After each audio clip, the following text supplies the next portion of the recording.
Okay, we're here. Shelly's here. She's ready. Tonight we're doing part 4 on the United States Constitution, and Shelly will be covering the amendments, 11 through 27. That's right. Mm-hmm.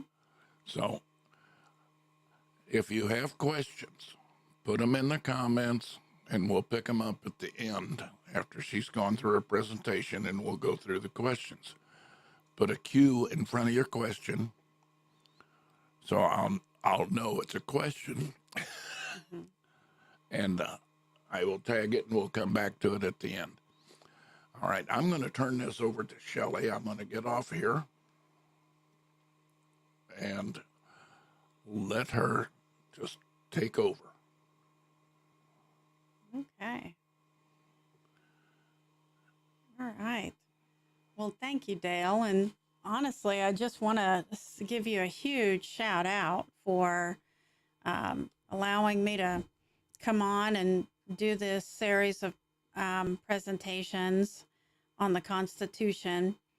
I am, I've learned so much just going through this, so much more than I knew since beginning my volunteer work. So I appreciate you and the opportunity to be able to speak to our community through this medium. If you'll turn it to the next slide, please. And there we go. You all have heard this before if you've been following along, but for those who might just be joining us tonight, I am a volunteer with the Convention of States Grassroots Movement. That is a grassroots movement that was brought together to bring the states together, to bring power back to the states from the federal government. So the goal is to shrink the federal government's power over the states and its citizenship, which is what our framers intended. And they intended that the Constitution would protect the people from the federal government. So it's designed to be of the people, for the people, and by the people, right? So what that means is that the governed consent to being governed, and when the federal government has stepped out of its bounds and overreached to the citizenry, it's time for the citizens to take that power back. And that's what we're doing. There's 5 million volunteers like me all across the United States. We have 19 states so far that have agreed to an Article 5 convention, which we went through what Article 5 is, I think, in session 2. So just go back and take a look at that. But basically, there's 2 ways to bring amendments to the Constitution. It is never to rewrite the Constitution. So I do want to make sure I specify that. But the idea is the Constitution can be amended in one of 2 ways. The first way is Congress makes an amendment and proposes an amendment, and the states ratify it. So Congress, it takes 2/3 of Congress to propose an amendment, and it takes 3/4 of the states to ratify an amendment. And Congress, thus far, in our just short of 250 years, has proposed 23 amendments, 23 amendments, and the states have ratified 17 of those. So as citizens, regardless of whether we're our party affiliation, if we are Democrat or Republican or independent, it's up to each and every one of us as Americans to protect and defend the Constitution. So that's why I'm doing this, honestly, today. So next slide, Dale. So each session, I have brought a scripture that I think is speaking to us as citizens. And this one is found in Romans 13:11. This is all the more urgent for you. Know how late it is. Time is running out. Wake up, for our salvation is nearer now than when we first believed. Now, I know that is speaking to the coming of Christ, but it also speaks to my heart about how late the hour is in waking up our country. So, next slide. Okay. So, last session, we started the Bill of Rights. There were the first 10 amendments were proposed during the first Congress. And the other 11 through 27 have been proposed over the years. And that is what we're going to go through today. So if you'll take a look at the next slide, Dale. Thank you. Let's go to the next one. Sorry. Okay. So beginning with the Bill of Rights, Amendment number 11, the state sovereign immunity. This was ratified in 1794, and it speaks to the judicial power of the United States and that it should not be construed to extend to any suit or law or equity commenced or prosecuted against of the United States by citizens of another state or by citizens or subject of any foreign state. This was important because it really pushes that the states are sovereign and that during ratification, opponents did argue back and forth that Article 3, Section 2, Clause 1 could subject the state to suits in federal court without the state's consent, and that was not the intent. And so that's why they passed that one back in 1794. In 1804, the presidential and vice president election procedures were changed, and that is the Constitution's original system provided for electors to submit single ballots with two names. At times, this could result, and it did, in the election of a president and vice president of differing political alignment. So in today's world, that would be Democrat versus Republican. Adams was a Federalist and Jefferson was a Democrat, Republican, and that did not work out so well. So the amendment was designed to avoid a repetition of events by having electors vote separately for the roles of president and vice president. We all should be very familiar with the Amendment 13, because after the Civil War, President Lincoln wanted to have this proposed to abolish slavery and involuntary servitude. So this is the first of the Civil War amendments, and these were adopted in response to end the Civil War.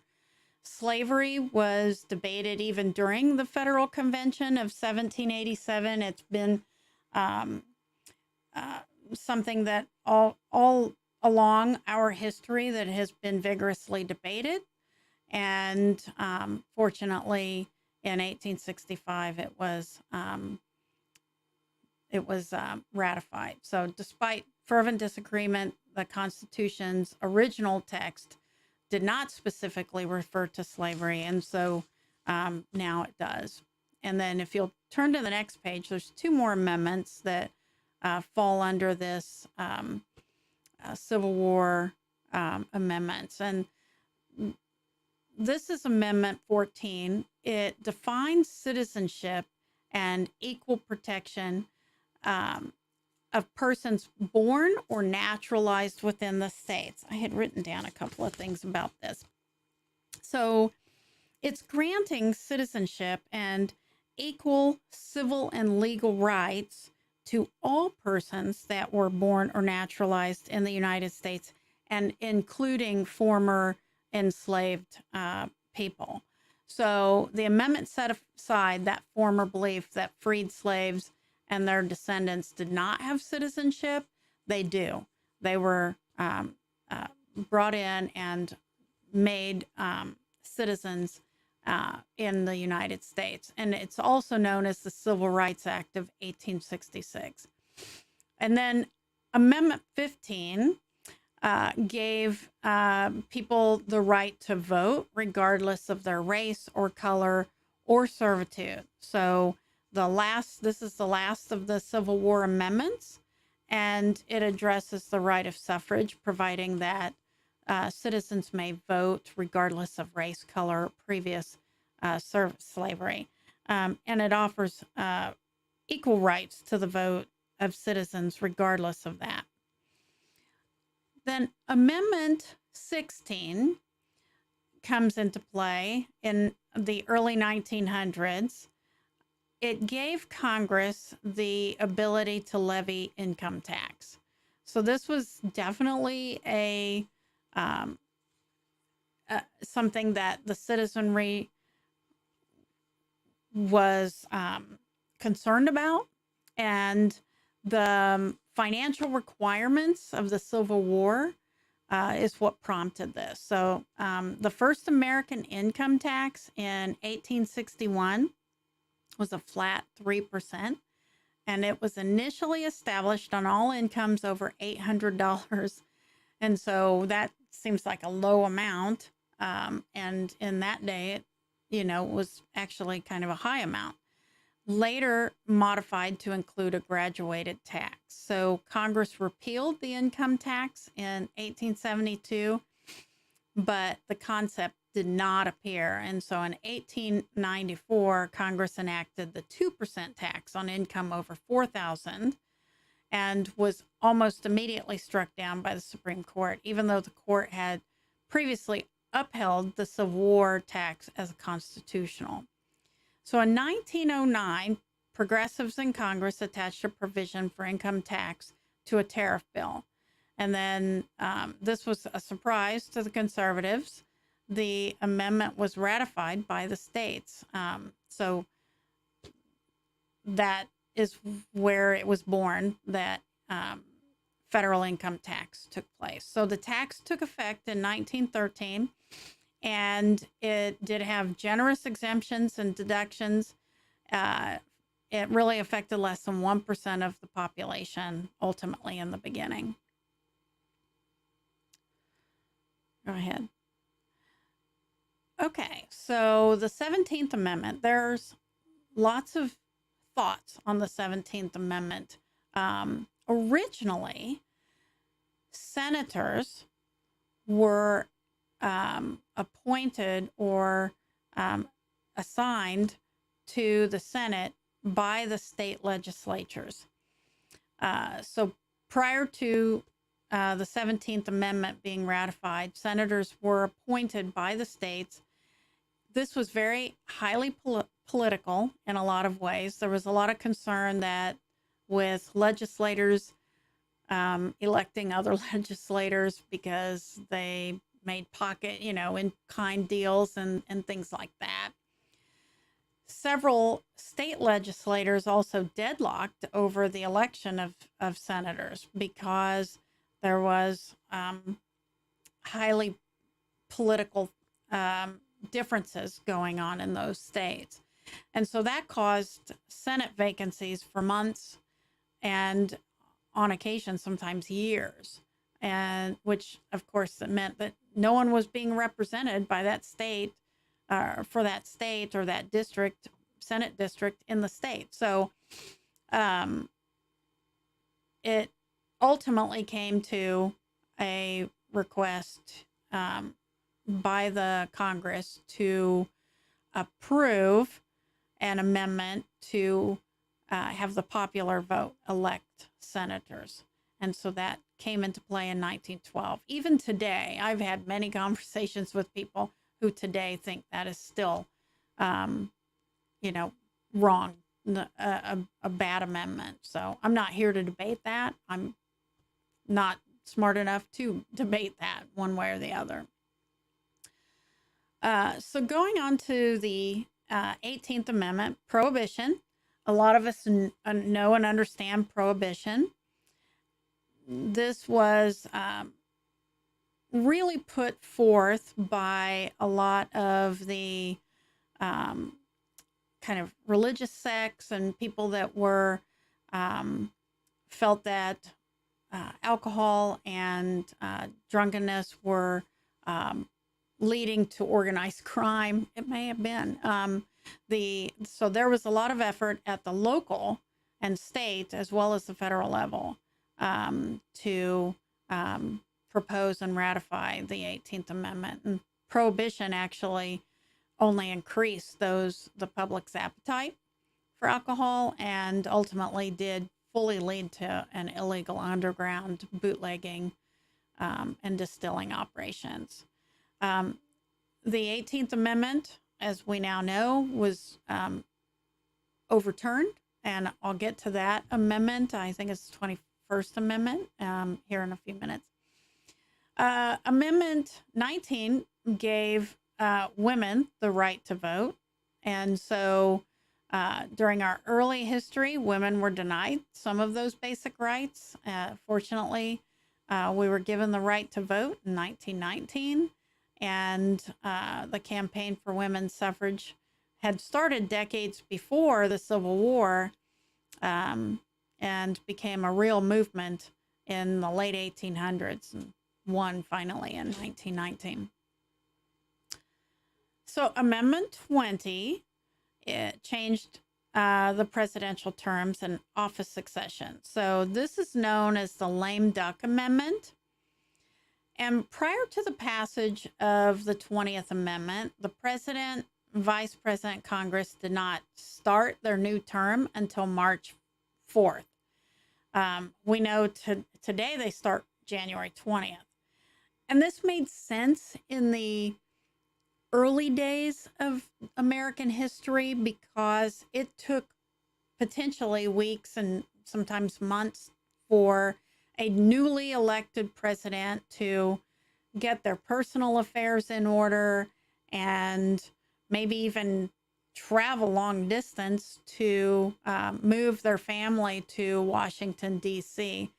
By the 1900s, that was just simply, it was just causing too much of a void in Washington, D.C. when leadership wasn't really present for those first 3 months of their term. So that's why that was proposed. So this is the amendment. Amendment 21 repeals the 18th Amendment. That happened in 1933, so not very long after the 18th Amendment was established. Officials repealed federal prohibition, and the amendment also granted the states greater leeway in regulating alcohol within and across their borders. I still know of some areas in the country that are considered dry areas, so each state can set its own rules and regulations with regulating alcohol, and we're seeing even other substances such as marijuana now making its way through the states and that kind of thing. So Amendment 22 is limits to presidential terms. The original Constitution did not set term limits for the presidency. And until 1940, every president had served no more than 2 terms, which followed the tradition from George Washington. So George Washington himself, he was offered to be king just about, but he could have stayed on it as long as he wanted, but he stopped it too because he believed in statesmanship, where people could come in and serve a period of time in their, for their states or in the federal government, and then go home and return to citizenry. So the purpose of the 22nd Amendment was to change the two-term tradition to make it become law.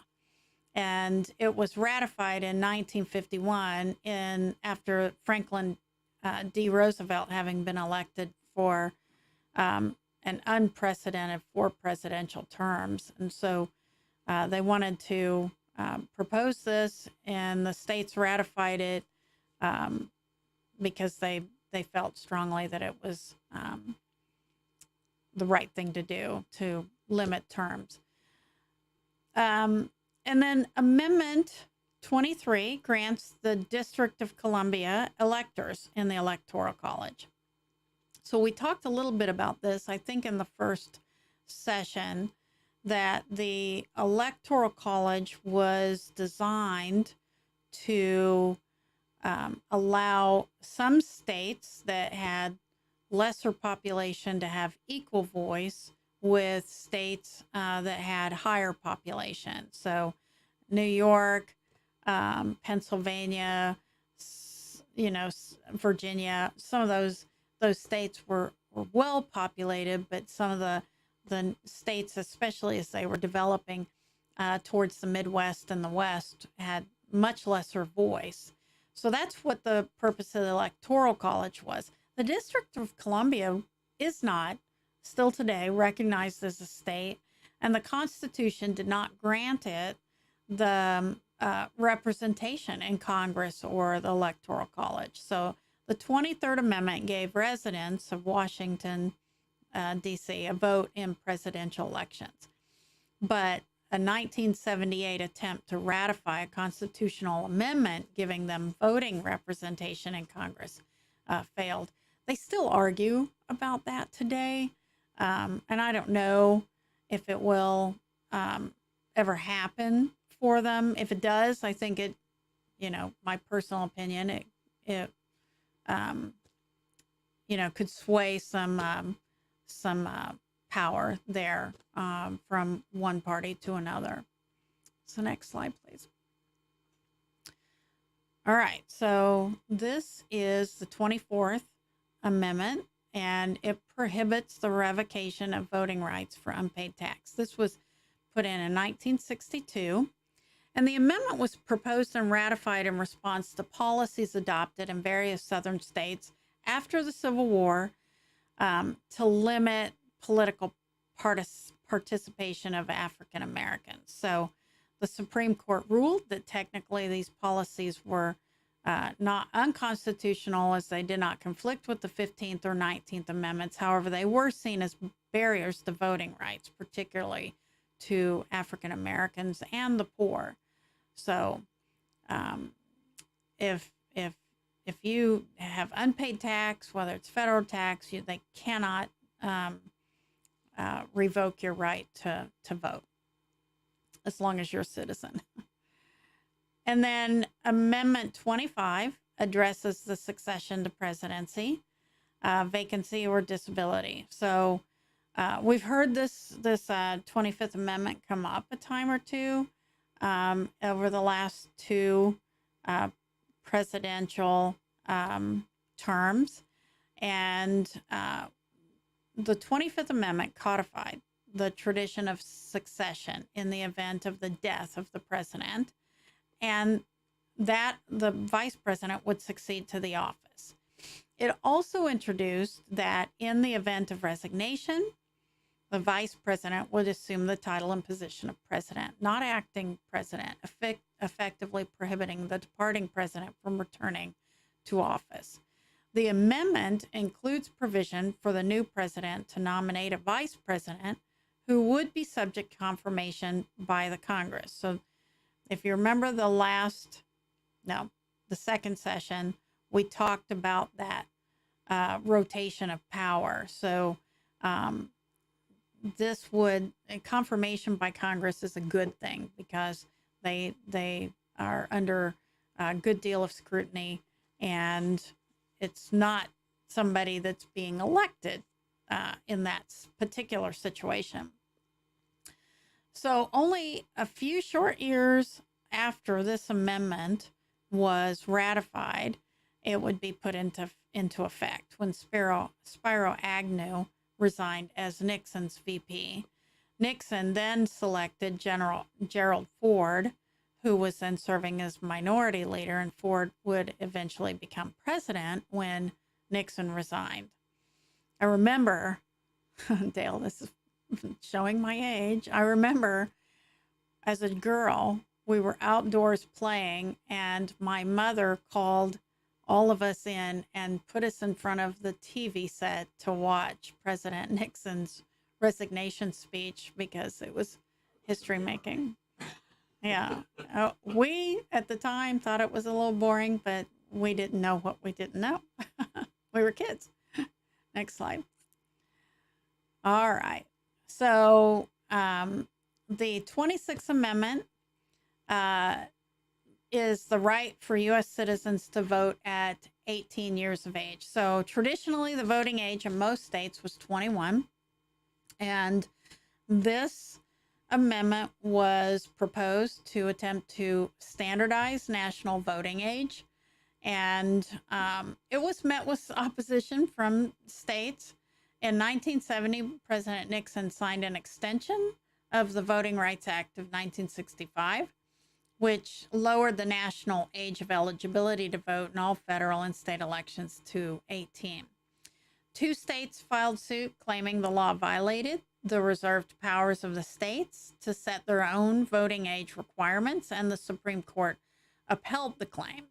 So in response to the decision, student activism during the Vietnam War. And so if you're a young person out there right now, I want you to know you do have a voice.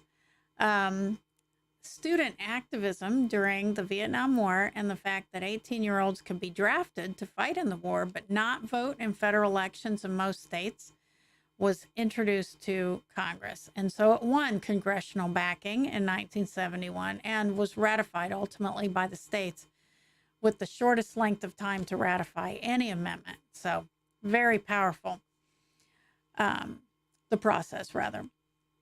I had one more there, 27th. So I want to talk about this one. Trying to hurry. You are in a hurry. I'm sorry. No, I want to talk about this one because it also goes to young people's voices. Okay, so Amendment 27 actually was started out in 1789, but didn't get ratified until 1992. And here's what happened. So this is the Congressional Compensation Act, and it submitted that changes to the salary of those in Congress should not take effect until the next election of the representatives' term. So in other words, Congress is not allowed to raise or lower their salaries midterm. This amendment took the longest time between proposal and ratification, 1789 to 1992. And it was originally proposed by James Madison in the first session of Congress, who introduced the midterm pay raise ban as one of several amendments that he made to the Constitution. However, it languished for over 200 years until a Texas University student who was writing a research paper became aware of it and wrote to Congress, his congressman, and it became resurrected. So, and ultimately passed in 1992. So now you can go to the next slide, and I've got to turn my page here on my notes because I realized in looking back that part of this was cut off. So I have a quote here on this slide by a man by the name of Edmund Burke. Edmund Burke was a British statesman, actually, of parliamentary. He was born in Dublin, and he served in the English parliamentary in the late 1700s. But he writes this very interesting statement, and I think it really speaks to me today, to be quite honest. The only thing necessary for the triumph of evil is for good men to do nothing. So, as we close out this session, I have an American citizen challenge for our community. Um, some of you know my story.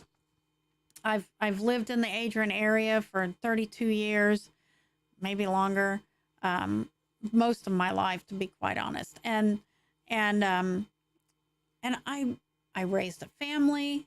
I went to college. I built a career, and I went to vote. I thought I was doing all the right things, right? But as citizens, our it's our responsibility to um, to protect the Constitution, each and every one of us, because it is, as the picture states here, we the people. It's we the people that are in charge, and we don't feel that way anymore. We really don't. So here's your challenge: do something. Not doing anything only allows our country, as we love it, to slip away into socialism or whatever may come.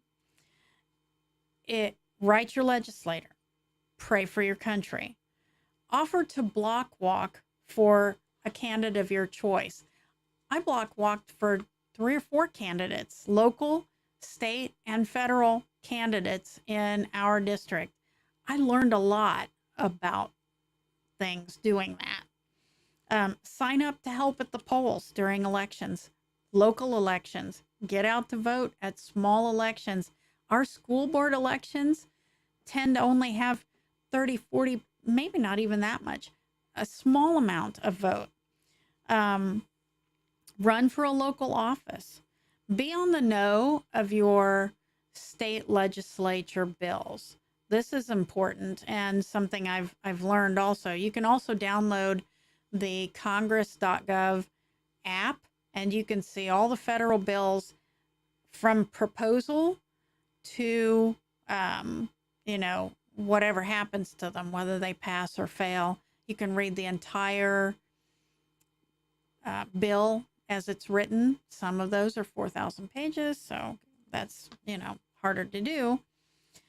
I'm going to encourage you not to sit behind a keyboard and argue with people on Facebook. I've done my share of that. I will say that. But be a real voice in your community. And I'm just gonna remind you, Paul Revere stayed up all night long, shouting from the back of his galloping horse to alert his community.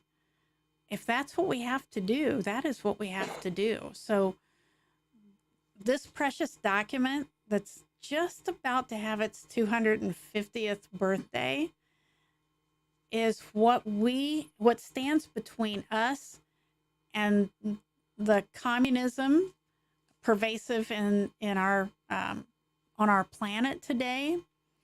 It is also the last hope and light and beacon of freedom and hope in the whole world and the entire planet. I butchered that a little bit, but that's how I feel. So no one's coming to save America.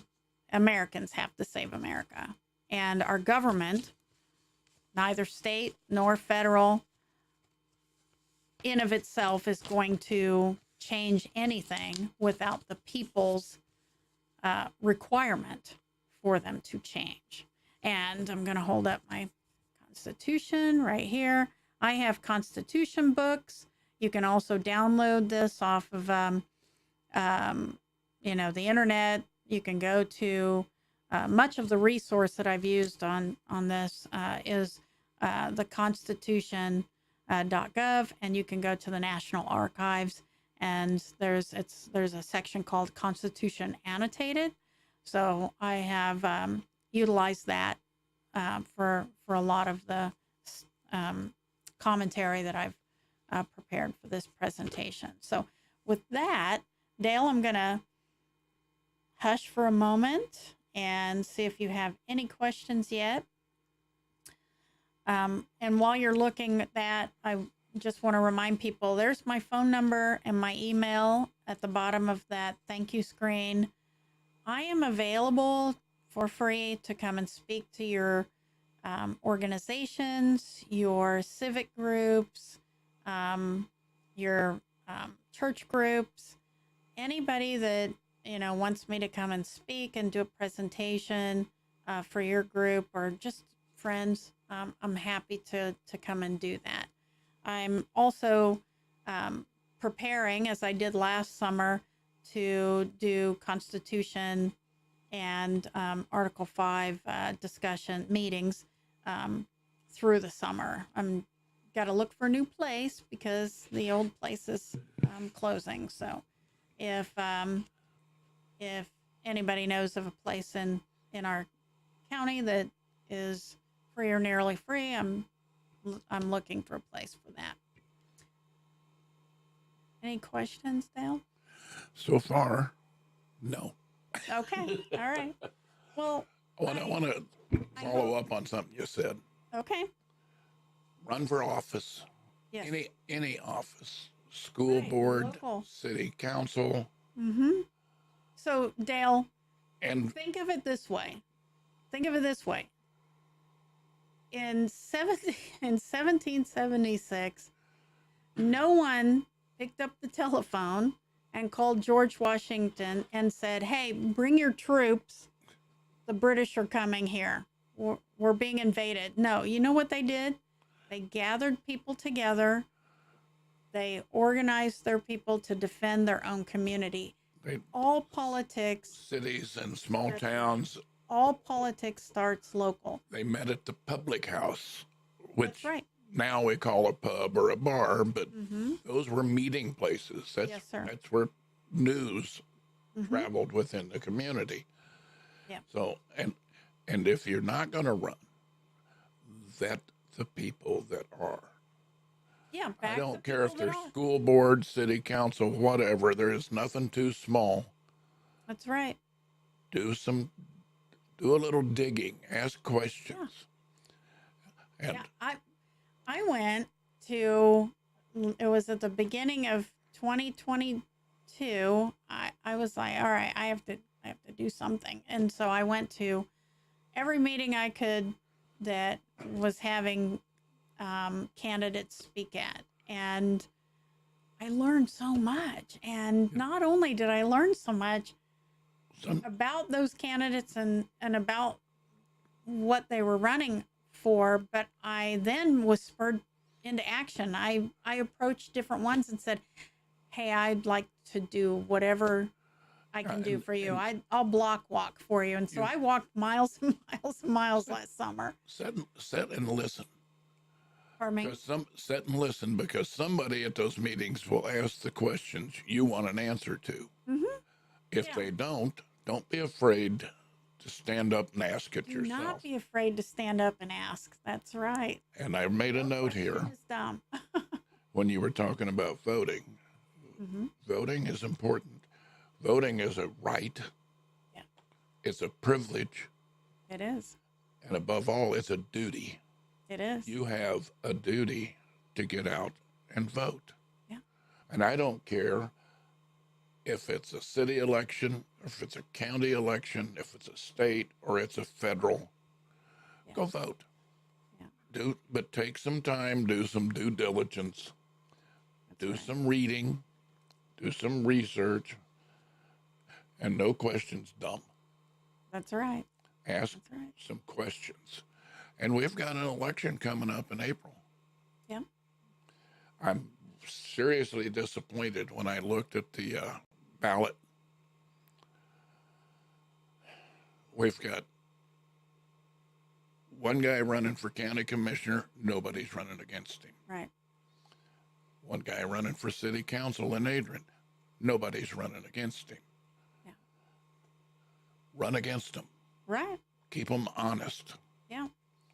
This. Now, you don't have to spend a lot of money. Here's another thing, and I'm going to get a shameless plug here. If you need a platform to speak on, I got one right here. Right. And And I like that you record them so people might not be on live right now, but they'll see it in their it'll be social media feeds. in Facebook and and YouTube in perpetuity, Yeah. at least as long as they let me keep them. Yeah. And Shelly's found out we do these on Wednesday nights, Mm-hmm. but Shelly found out you don't have to do it on Wednesday. Yeah. We did. We can record it ahead. Recorded some because my schedule's crazy. And I can record these. Just let me know you got something you want to do. If Wednesday don't work for you, Yeah. we'll work out a schedule. We'll do it in the middle of the day. We'll do it on Sunday. I don't, Right. I'm pretty flexible most of the time. Just let me know ahead of time. Yeah. Can't do it Saturday. I'm busy. Right. So Dale, I did also want to say, and I'm I'm not a constitutional expert. I am not a constitutional attorney. I use, as I mentioned before, constitution.gov and or us.gov and the National Archives. Well, you've got so much information out there. If you just, That's right. That's we've where I got was something going. now that we never had when That's we right. were younger. That's where I was going. Is if you, I'm happy to, like I said, to come up present and to answer any questions. So people put questions in the chat. Even if it's 3 weeks from now, I'll come back and take a look at it. If you tag me, it'll be a lot faster. If you have questions about Mm-hmm. the Constitution was written by scholars, but it was written for normal people to be able to understand it. If you There's have just over, including the Bill of Rights, the first Bill of Rights, there's just over 7,000 words here in this little book, this little tiny book, just like that. That's it. and the Federalist Papers are available online. Well, the Federalist Papers are, but I've got a very nice volume that I bought because I like to sit back in the easy chair And some of those tell you what the people were thinking. very much so. And they were all written to New York, and they were put into the New York papers under an alias name. Yep. And they were convincing the people of New York, because New York, let's face it, they were a very powerful state amongst the original. And they still are. And they still are, right? But essentially, people were,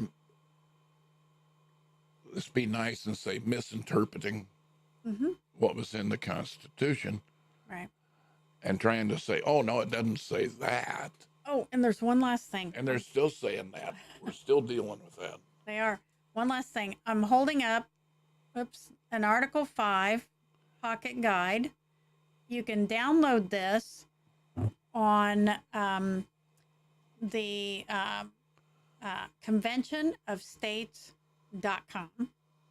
And this tells you the step-by-step why we're doing this, why I'm volunteering. Me and 5 million other people are volunteering, how it's going to work, who's going to change the, be sent. In fact, Missouri has a bill on this right now, and I was able to go and, for my very first time ever, so this is another thing that I've added to my American Citizen Challenge. I went to Jefferson City this month and testified in support of the bill to call delegates, or commissioners is what we call it, a commissioner's bill, in the United States Senate, or Missouri Senate, sorry.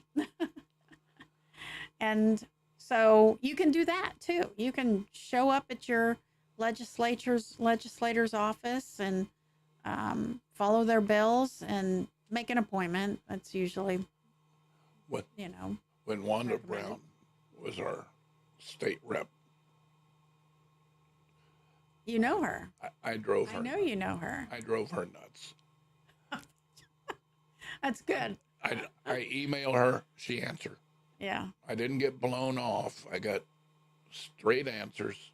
Right. Once they. She served her 2 terms, Mm-hmm. and I've been pestering her that she should run for the state senate. And I won't say the words she used, but I don't think it's going to happen. Okay. I think she had all the politics done. she wants. But I, as our forefathers intended, you know. she's a straight shooter. Mm-hmm. She didn't blow you off. Listen, when I lived in Jackson County, I wrote Emanuel Cleaver, and I got an answer. And the answer said, in not so many words, I don't care what you think. Oh, I'm going to do what I want. that's very sad.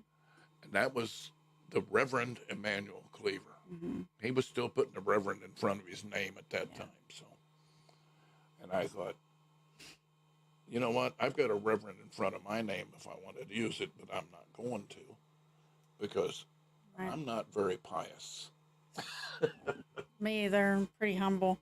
That's one thing that that the Article 5 convention can do, and there's 3 things actually that we're requesting, and that is first and foremost term limits for Congress and unelected bureaucrats. Something that's Unelected bureaucrats like Fauci. desperately needed. Term limits. There should not be career politicians. And See, I must be old and because when you say Congress, I think of 2 houses. I didn't when I was growing up, they didn't call representatives congressmen. They called them representatives. yeah, I think they got tired of being the lower house yeah, and wanted to raise their perspective a little I bit. keep raising it too. So And then the second thing is we want financial fiscal responsibility. I would sure like to get a look at the books. Yeah, we are spending into eternity, and you know, bankruptcy is a real thing. Country that goes bankrupt is Well, they're done. right. They're done. They're starting over. And and then the last thing is, you know, shrinking the federal government. You know, it's in our business every day. They want to hire 87,000 IRS agents. 87,000. Right. We don't have that many border patrol. No, we'd like to have that many border patrol, and we'd also like to have, you know, that money spent for our military. I mean, support our troops with that kind of money. That's What, right now, we're giving away our weapons, our ammunition, and if something happens and things aren't looking good, we're short on everything. right. We're short on tanks, we're short on airplanes, we're short on ammunition. I worry about that a lot. Yeah. We are in no shape for a war. Of course, we weren't in any shape for a war in World War I. We weren't in any shape for a war at World War II. So we're resilient. Yeah. But everybody says, oh, they'll never invade the United States. Well, they already have. Yeah. Just not We've got, militarily. we've got sleeper units coming across that southern border. There very well could be. And some of them are that is a armed. concern. And I think our legislature needs to hear that. I regularly complain about that with our They're coming across armed. Mm-hmm. There's Chinese nationals being dropped over the wall. I saw. I saw that. That's just, Mm-hmm. there's something. And we're letting China buy up land next Mm-hmm. to our military bases. And Do you want to even their buy crane, some land in China? Yeah. you can't. Hey, you can't buy land in China. You can't. Well, they won't let you. You can't buy it in Mexico either. But they won't let you. No. You can invest money. They'll take your money. Mexico will do the same thing.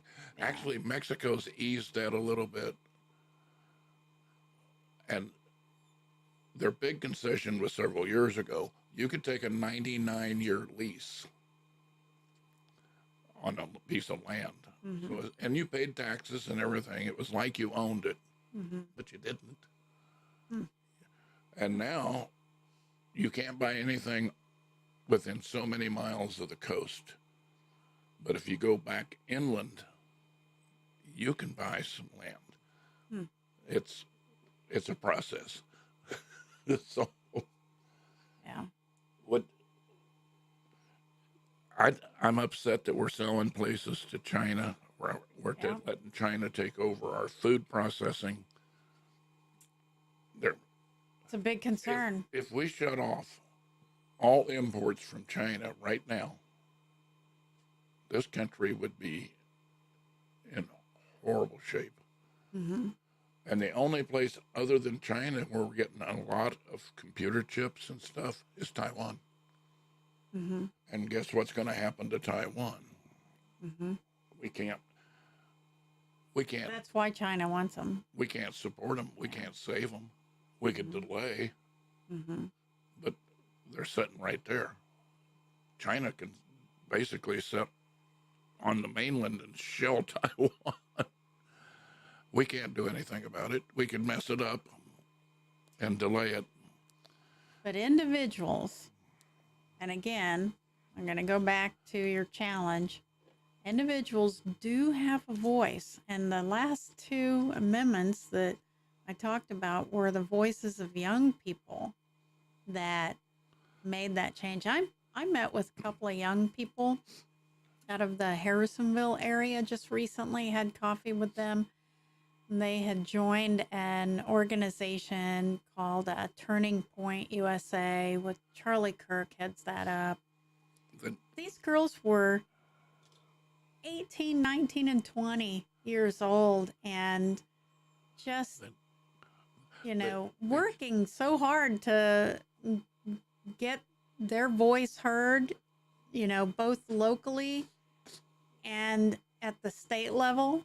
Well, It's great. it does my heart good when I see where some kid right out of high school Right. is a mayor. Right. Because a lot of cities remember don't that. have age limits on that. Right. And I was lucky enough to, my first presidential election, I was 21 Okay. to vote because the law changed in between. It did. I was too young for the one before, Uh-huh. even though I was 18. Yeah. Yeah. Old enough to be drafted. So I that's the enlisted. point. Yeah. I fooled them. Instead Yeah. of being drafted for 2 years, I enlisted for 4. Yeah. So Yeah. that's not the smartest That's a thing good- I ever did. Well, but that's a good thing still. I mean, our young men do need to represent us. And, as heartbreaking as it is, my son represented us in the Navy. I'm very proud of that. And This is new. If you saw where I had my mouse, it shows us who did the likes. oh, God, gotcha. And we know these people will come back and watch later. Yeah. They didn't finish watching, but Yeah. they will watch it. And you've seen that by tomorrow the number will be up, and the next day it'll be up. And That's good. I'm glad that you've got it out there and our community can access these videos, going forward. I never thought I'm 60. I never thought before. God, you're old. I never thought before now that I should sit down and read the Constitution. I always took it for granted. We can't do that. Didn't they make you read that in school? Yeah, for us, we did. They don't anymore. I don't but know that it's being taught like it was in our day. We had to take that test. You know, Yeah. we had In to our take day, a Missouri did. citizenship test and mm-hmm, then American history test. mm-hmm, And you had to pass those to get out of high school. yeah.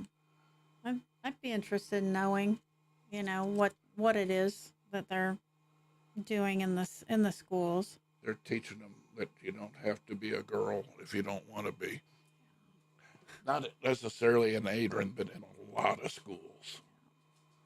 And they're teaching them a lot of other things that our parents would have had heart failure over.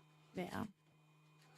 So the last thing I'll ask of our community before we close, because I know we're just getting real close to being done.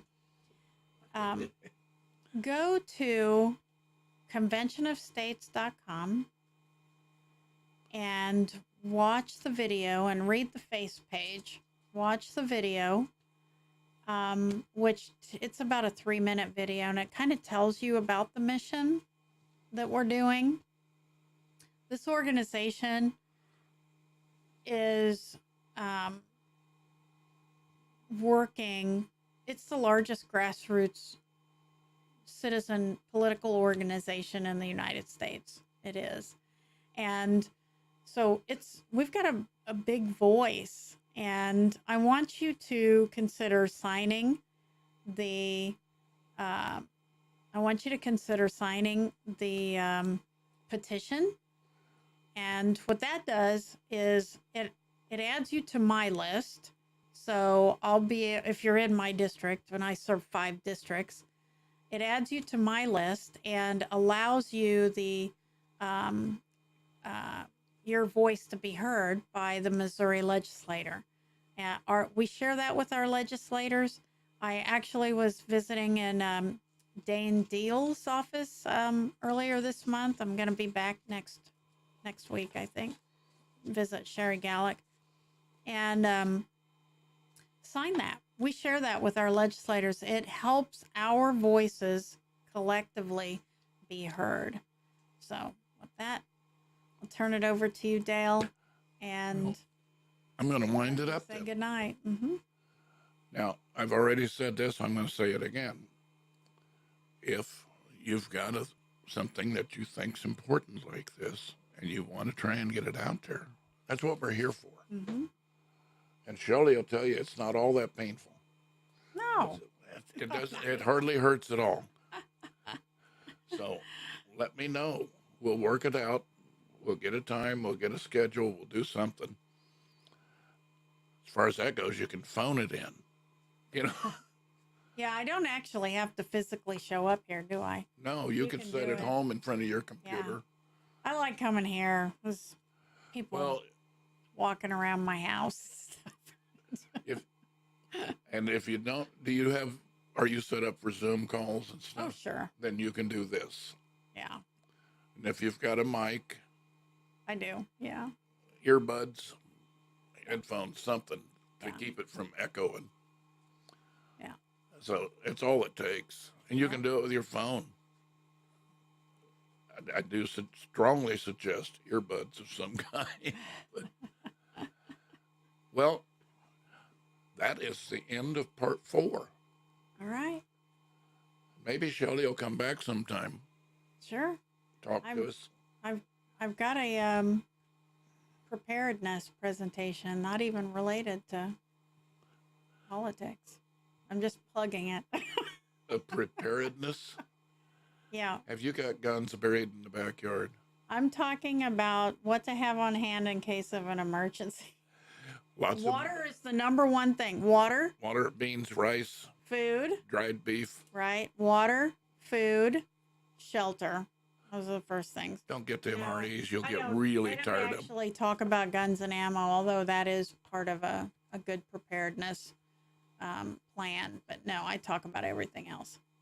Fishing pole. Fishing pole's good. I need to add that to the list. Yeah, you're right. But, and know where you can get fresh water. Have it on hand. And, yeah, but know where there's a supply. All right. Mm-hmm. I happen to know where there's one. Okay. That's good drinking water. You won't have to worry about boiling it and stuff. Okay. That's it. We're done. Thank you, Dale. This Appreciate it. is QRAC Radio. If you're listening, 102.7 FM. All oldies all the time. And we're going to get out of here because we've been with you for an hour and nobody can stand us that long.